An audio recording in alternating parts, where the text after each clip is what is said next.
Negri Jensen Murillo. Juan de Dios Murillo, Sonia Jensen Murillo de Mosquera, Nací en Andagoya, Chocó.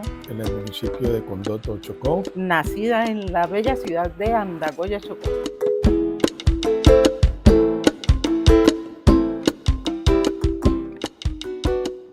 Era una empresa que se llamaba Compañía Mineros del Chocó. Allí trabajó mi papá, que era gringo, que vino de Noruega. Mi papá en el día estaba en la compañía, quedaba en otro pueblo, entonces a él le tocaba viajar para allá, y lo hacía en canoa a través del río, o sea que a él le tocaba, en esas condiciones eran los que él. Y además de cuidarnos a nosotros, ella hacía la actividad de la mina, ¿ya? Iba a la mina a buscar pues el metal, el oro y el platino.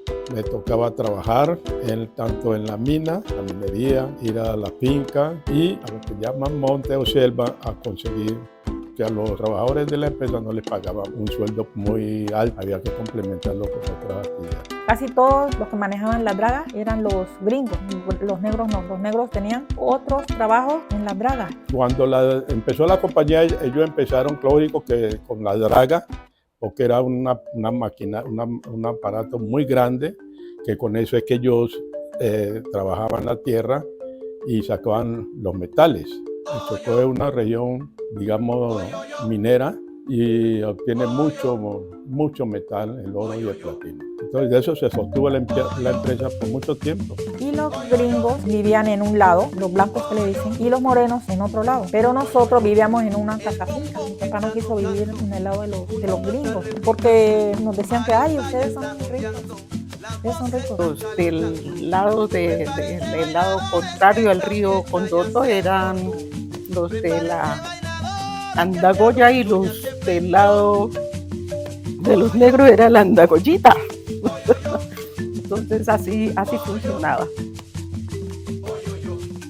Sino que él cuando lo emplearon, cuando llegaron los americanos allá, él se dedicó a andar con los americanos, entonces él era bastante dinámico, ¿no? Y entonces simpatizó con ellos y ellos, los gringos que se llamaban allá, lo emplearon como recepcionista, que ellos le enseñaban inglés y él aprendió rápido, entonces no, no sirve para estar comunicándose con la gente que llega. Entonces él empezó trabajando como recepcionista pues en la empresa. En ese entonces no se sabía si era por la cuestión de ser afro. Terminó luego en otra entidad que se llamaba la planta de hielo, o sea que allí fabrican el hielo y ahí terminó su trabajo, su labor.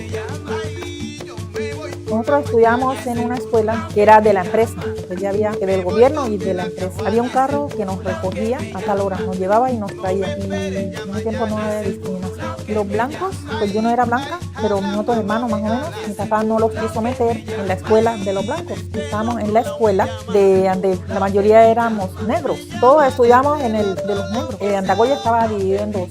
En el donde estaban los blancos de la empresa le decían el campamento, las palmeras. Y en el lado de nosotros, Andagoya. Había la diferencia entre los negros y los blancos. Mi papá se casó con una negra de Buenaventura y entonces salimos bien mezclados. Frente a esa situación, que no podíamos estudiar en la escuela de los gringos, entramos a estudiar en la escuela de los obreros, que era la escuela de los negros, pero ahí teníamos el problema del bullying, que se llama ahora bullying, porque no éramos ni blancos, pero para los negros éramos los paisas chorreados. Entonces no era muy fácil.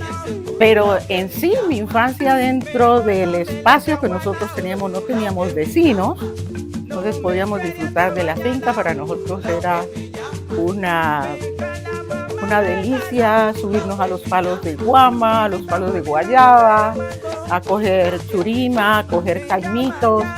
Todo eso para nosotros era la felicidad. No teníamos con quién más compartir sino entre nosotros mismos, lejos de los vecinos y lejos de los que podían molestarnos por el color de piel. Mi mamá, que era bien negra, pero mi papá era un blanco papel de Noruega, entonces, y eso hizo que él se escudara en dejarnos a nosotros como protegidos de toda la problemática que había, que se hacía la discriminación entre los obreros y los jefes, que casi todos los jefes eran blancos, aunque no fueran norteamericanos, la mayoría eran europeos.